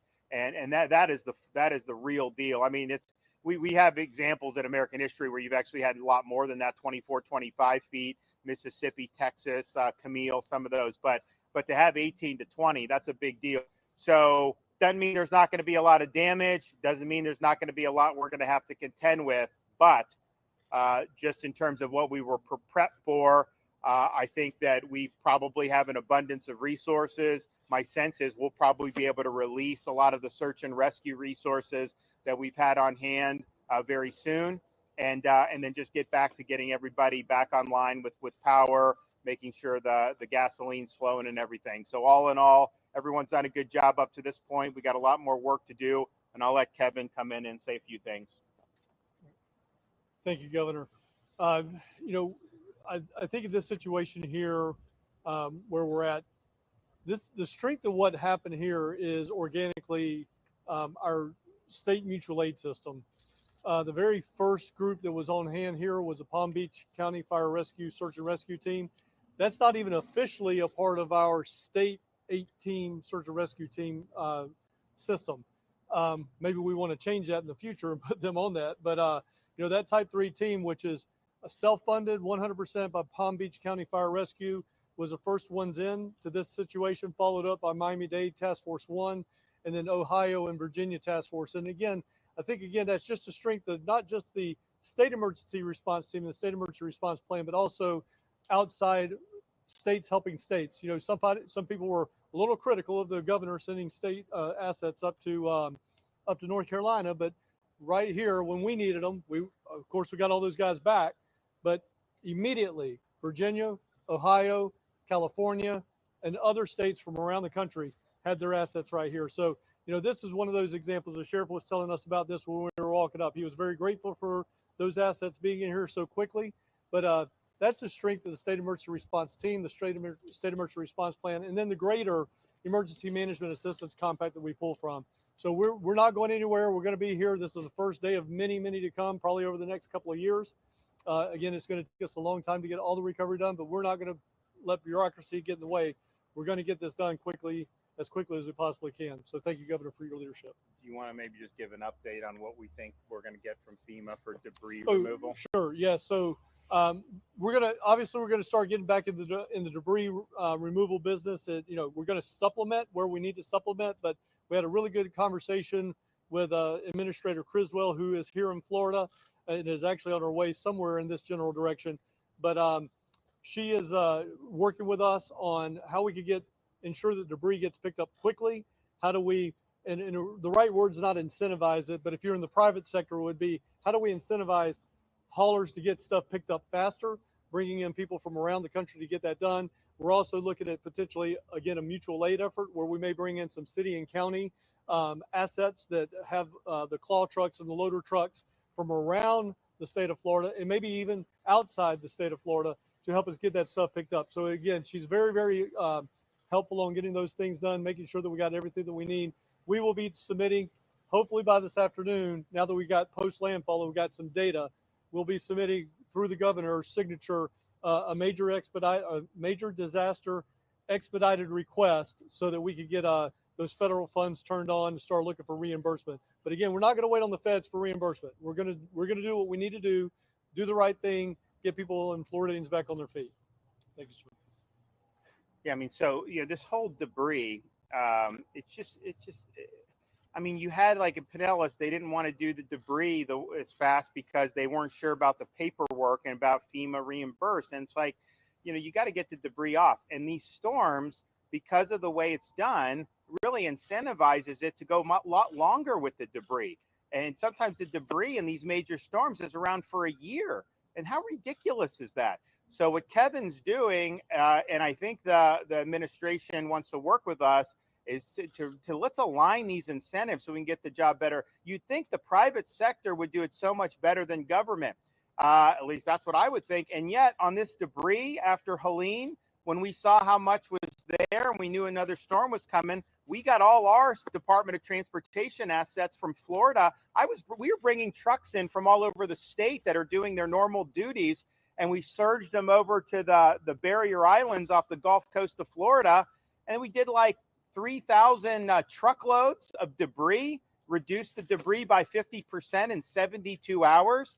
So, and we did round the clock. We had 24/7 shifts going, but that's a sense of urgency. So I just think that, that may be an extreme, like doing 24/7, but I mean, you should be able to get the debris done earlier than that. So I'm hoping that they can do this in a way that's going to make sense so that the local governments can bring their contractors in and clean up the debris. We'll see what the debris was left on this storm. I don't think we have a real good sense about how much compared to the other. I mean, I think the storm surge overall was not as high as the others, but I also think it probably hit the winds hit more of the Florida peninsula on this. So I think in terms of tree damage, I think you're going to see a lot of that. And then, of course, we had more tornadoes for Milton than we did for Helene. So we'll see how all that shakes out. But I really think, getting a better posture on how they do the debris reimbursements would make a lot of sense. And I think it would move this process along a lot further. And it's also just a morale thing. You get hit with a storm, seeing debris is just a constant reminder that you got hit. When things get picked up, things look nice, people feel a lot better about it. So we got to get that. We got to make sure they get that job done. Okay, do we have any questions? Yeah, Governor, have you spoken with the White House, anyone there, about the response here? Yes, I spoke with the president this morning, and Kevin was on the phone with me. We were on, the administrator of FEMA was in the office with us in Tallahassee at the Emergency Operations Center, and he said he wants to be helpful. And so if we have requests, he said send them his way, and he wants to help us get the job done. So I appreciate being able to collaborate across the federal, state, and local governments and work together to put the people first.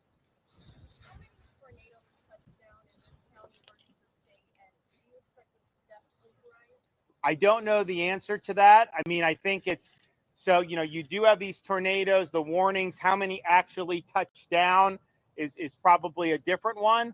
But I would say what I've seen so far is that St. Lucie had the most tornado damage of anyone I've seen. Is that what your reports? Yeah, and we know that we had over 120 tornado warnings statewide. It's probably going to be higher than that. All of those tornado confirmations come from your local weather forecasting office. So those individuals that come around and confirm all of those tornadoes. We have 4 meteorologists that said that we had probably in the neighborhood of 20 to 25 radar indicated tornadoes. All that means that they see a debris signature in the circulation. But again, the weather forecasting offices of the National Weather Service will actually verify those tornadoes. Excuse me? Sorry, was that in St. Lucie County alone, the 20 to 25? No. Statewide. Statewide. Yep. Hey, Sheriff Pearson, could you please clarify? I know we've got 4 deaths in the Spanish Lakes area. Where was the 5th death in St. Lucie County? In the same area.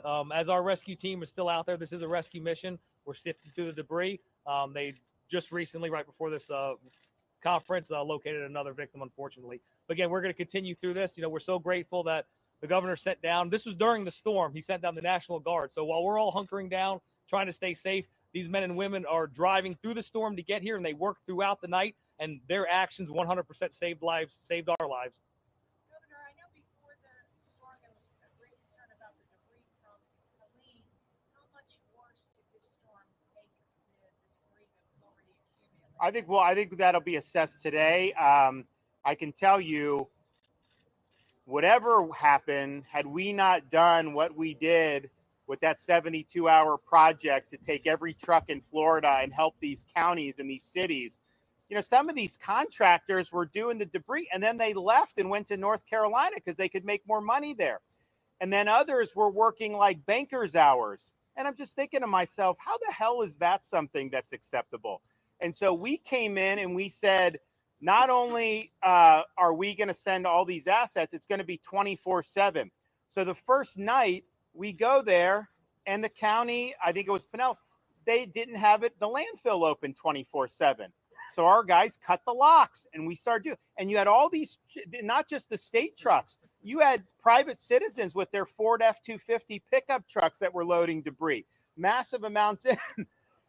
So he said, we got to keep it going. Then the next night, there were 2 entrances, and they closed one of the entrances, and there were 300 cars in line. So we somehow rigged that and opened that up. So this is just like, where's the sense of urgency? So it may be that this debris ended up not causing much more damage. But if it did cause more damage, I could tell you, had we not come in and did what we did, you would have had a lot more. And the thing is like, I mean, I tell Kevin, I'm like, look, we want to be helpful, and we will be helpful. But you know, the state's job is not to pick up the debris. Like, that's the local community's responsibility. And so this was an extraordinary circumstance where we came in and did it. And I think part of the reason, and I think there was enough debris there that I don't think you could have gotten it all in 2 weeks, realistically. But I mean, there clearly was not a sense of urgency after the first storm hit. And yes, we knew there may be another one. Then they said, well, just a rainstorm, maybe not, this and that. But then by last weekend, by like last Friday, we were looking at it. Like, you know what, this is real. We got to start serious about it. And then we did the executive order on Saturday. So, you know, but I definitely think we help things by doing that. And as of now, I'm not sure about structural damage on any of the roads there. I'm going to go over to Siesta Key after this in Sarasota. That was kind of ground zero of where the surge came in. You know, we just repaired one of the roads from Longboat Key up to Anna Maria. Do you know how that's fared? Have we gotten any reports? I have not. Sure. So we did emergency repairs on that, got it back open. We'll see. We may have to do some more repairs on that. I think that there may have been some small bridges throughout the state that have some damage. The big bridges we have in the Tampa Bay area, Gandy, Howard Franklin. I know Sunshine Skyway is going to be open if it's not already. The other 2 are open. Courtney Campbell will be open as soon as they move the debris and finish the debris removal. So all being told, you're going to have all those major bridges back open if they're not already. So, Governor, do you have any ballpark of how many ongoing rescues there are around the state? No, because I think it's, you know, we do our rest. So we've got Florida National Guard, Florida Fish and Wildlife, Florida State Guard, Florida Highway Patrol, Florida Department of Law Enforcement, and they will do their own rescues by themselves. But then we also have the local outfits. So the Sheriff's Department in Sarasota and Bradenton, police departments, fire departments. Sometimes we do joint operations, but a lot of the times if someone calls 911, they're going. My sense would be, and Kevin can chime in on this, we've probably had less demand for rescues on Milton than we did on Helene. Do you agree? Yes, sir. I agree. We do have a number of federal and state assets out there doing search and rescue. In addition to everything the governor said, the Florida Urban Search and Rescue teams that are associated with fire departments across the state of Florida. All of those are in the fight. They're all out there actively assessing and looking for people right now. They will do a door-to-door, especially in the landfall area, the landfall path. We've got them stretched from here in St. Lucie all the way over to where landfall happened and all the way up to the east coast or northeast coast of Florida. Once we finish all that, so I would literally, to your question, say there's hundreds of rescues ongoing. But to the governor's point, as we were driving in today, I see Sheriff Chronister doing active rescues in Hillsborough County. I see active rescues going on in Pinellas County and so on. So they're going on organically at the local level, at the state level, and then the federal teams that are here supplementing our state ongoing response are also here. But I would say, I think for Helene, I think the first 24 to 36 hours, I think there were statewide, local, state combined, there were probably thousands of rescues. My sense would be we're probably in the hundreds of rescues statewide so far. But you know, I think you're going to see, because we had more inland flooding, you're going to see some floods happen in the ensuing days, and you may have to have some people go in and do some rescues there. So I think you may see it be ongoing. Can we have an update from the federal level? Congressman Mass update us on what's going on federally?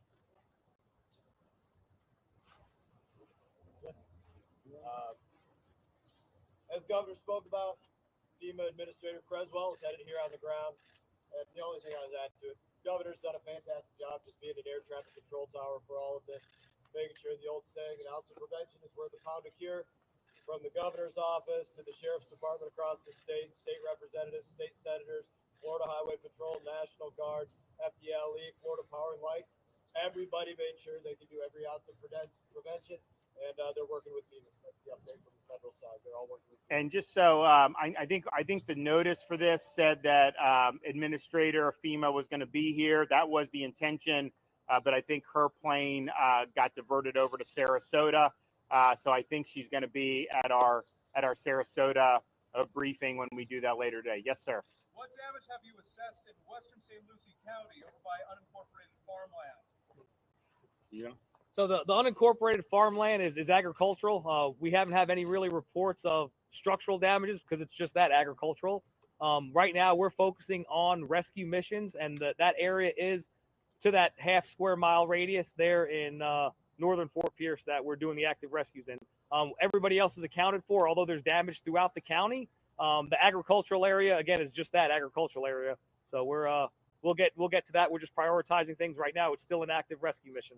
Sheriff, to clarify, were the 5 deaths here in St. Lucie all from the tornado? Yes, we're going to attribute those deaths to that specific area that we're doing active rescues in. Again, we're focusing on trying to rescue as many people as we can. With the National Guard, with the SARS teams in here, and the amazing men and women of the Sheriff's Office and Fire Rescue, we were able to get 25 people out of there and get them in a safe area. But again, the work's not over. They worked through this storm. They worked before the storm, during the storm, and they're going to continue to work until we make sure that anybody there that needs to be rescued will be rescued. Obviously, with every hurricane, tornadoes are a concern, but it seems like the story of Hurricane Milton really is all of the tornadoes. Have you ever seen something of this magnitude as far as the number of tornadoes and the amount of damage they did? Well, I mean, every hurricane we have a lot of tornadoes spun off. I think we may have had more tornado warnings on this one than the typical hurricane, I would think. But to see what happened here, sadly, that is not something that's uncommon. These tornadoes, I mean, when Mother Nature, I mean, this is just churning. Things churn off these weather systems, and it's just devastating. And so this is unfortunately something that is kind of normal with the big storm. We probably had more warnings than we would with normal storms, but and especially the ones that come across the peninsula like this, you know, you could get it. I mean, you've got east coast of Florida, Palm Beach, St. Lucie, a bunch of stuff happened over here, and you were probably hundreds of miles away from the eye of the storm at the time those tornadoes were spun off. But that is just that is to be expected to a certain extent. Tornadoes? I think you could go back and find tornadoes for all of human history for sure. And especially, you know, Florida, you know, how does this storm rate in kind of the history of storms? I think it hit with a barometric pressure of, what was it, about 950 millibars when it hit? Which I think if you go back to 1851, there's probably been 27 hurricanes that have had lower so the lower the barometric pressure, the stronger it is. I think there have been about 27 hurricanes that have had lower barometric pressure on landfall than Milton did. And of those, 17 occurred, I think, prior to 1960. And the most powerful hurricane on record since the 1850s in the state of Florida occurred in the 1930s, the Labor Day hurricane. Barometric pressure on that was 892 millibars. It totally wiped out the Keys. We've never seen anything like it. And that remains head and shoulders above any powerful hurricane that we've ever had in the state of Florida. The most deadly hurricane we've ever had was in 1928, the Okeechobee hurricane, killed over 4,000 people. Fortunately, we aren't going to have anything close to that on this hurricane. But even ones like Ian, where you had, you know, wasn't even close to that. So I just think people should put this in perspective. They try to take different things that happen with tropical weather and act like it's something. There's nothing new under the sun. This is something that the state has dealt with for its entire history, and it's something that we'll continue to deal with. I think what's changed is we've got 23 million people. A storm that hits is likely to hit more people and property than it would have 100 years ago, and so the potential for that damage has grown. But what's also changed is our ability to do the prevention, to pre-stage the assets. I mean, we never did the pre-staging of power assets until I became governor. Now people expect that, but that wasn't what was done in the past. That's why people would be out with power for 3 weeks when we'd have hurricanes. We thought that that's not good. Now we have to pay to get these guys to come in, but my view is the quicker you get everyone hooked up, the better off the economy is going to be anyway. So why don't we just do that? Having the different search and rescue, having a state guard, all these different things are just bringing different tools to the fight, and it allows us to respond more effectively. So if we had the tools that we had in 1928 to fight an Ian or to fight some of these, you would have had higher death tolls. There's no question about that. Speaking of history, sir, how many storms formed as rapidly as they have between Helena and Milton? Oh, I mean, I think most people remember 2004, right? Where we had seemed like you had them every other week in 2004. Then there's also time period, we had from 2006 to 16, we had no hurricanes at all in Florida. There's also been times where we had a lot. The 1940s, we were getting hit a lot. Now more recently, we've had a spate of more. So that's just kind of the nature of it. But this really does. It has a lot of similarities to 2004 in terms of the season. Yeah, Governor, a lot of folks, particularly quite a few who trust you and look to you for information, are possibly engaging in some misinformation about some entity controlling the weather. Can you take this opportunity to denounce that misinformation and set the record straight for folks who believe someone is controlling the weather? Look, if I could control the weather, I would do 78 and sunny year round. Now we get that a lot in Florida, coming up in the months, but there would be no reason to ever do. So look, and this is on both sides. You kind of have some people think government can do this, and then others think it's all because of fossil fuels. The reality is what we see. There's precedent for all this in history. Like, it is hurricane season. You are going to have tropical weather. We hope that, a lot of the tropical weather are fish storms out in the Atlantic that never impact us. The reality is anything that gets in the Gulf of Mexico, it's got to hit something. Maybe it hits Mexico, maybe it hits Louisiana, but Florida is one, especially if it's when they bend east. We're the ones that are going to do. So like I said, there's nothing new under the sun. These are natural occurrences. We will deal with tropical weather for as long as we're Floridians. What about the role of carbon emissions in propagating said storms? Well, I've already addressed the historical record of the storms in Florida. Like I said, we've our biggest storm, our strongest storm by far remains the Labor Day from the 1930s. All right, we're going to go to Sarasota after this. We're going to go inspect the damage there, see what the needs are. I appreciate what the sheriff and his team are doing to help the citizens here. We are very, very saddened to see a tornado inflict such serious damage, including loss of life. These are things that are very, very tough to withstand. You don't get a lot of warning on them, and they're very, very devastating. And tragically, to lose 5 really, really is tough for this community. So our hearts go out to everybody who's been affected by this, and we're happy to have been supportive of the rescue efforts, and we'll continue to be supportive going forward. Thanks. All right, ladies and gentlemen, this is Ron DeSantis live. Apologize for some of the technical errors. Again, we are evacuated, so we're doing our best to make it work in like the little corner of the house that we're doing. Well, the entire team is generally Florida based, and so the entire team is spread out over hundreds of miles right now throughout the state of Florida. Guys, let's cut that feed, please. Thank you. Okay, didn't want because we are thankful that we are alive and safe, and there have now been a dozen reported deaths from this storm. We want to pray for those families, pray for those communities, and we do so with our verse of the day. And we say thank, and we praise the Lord for the wisdom to, have gotten out. I think many people did, as you heard the governor say there. Many people fled. Many the warning systems worked and the emergency systems worked, and they were expecting many more dead people. And thanks to the responsible government that tried not to politicize this and tried to simply save people and help people, we were able. This was able to be not as bad as it could have been. Psalms 55 for our verse of the day: "Cast your cares upon the Lord; He will sustain you. He will never let the righteous be shaken." We're not shaken. We're still live here. We've been doing content all week, and we're going to stay locked in. We got 28 days to save this country. President Trump releasing a message to the hurricane victims in Florida himself. We've covered how President Trump housed the linemen, construction workers, and technicians who've been helping with this in his resorts. And now President Trump releasing a video. We're going to close with this. It's so wonderful to have America First leadership. That's what we're fighting for.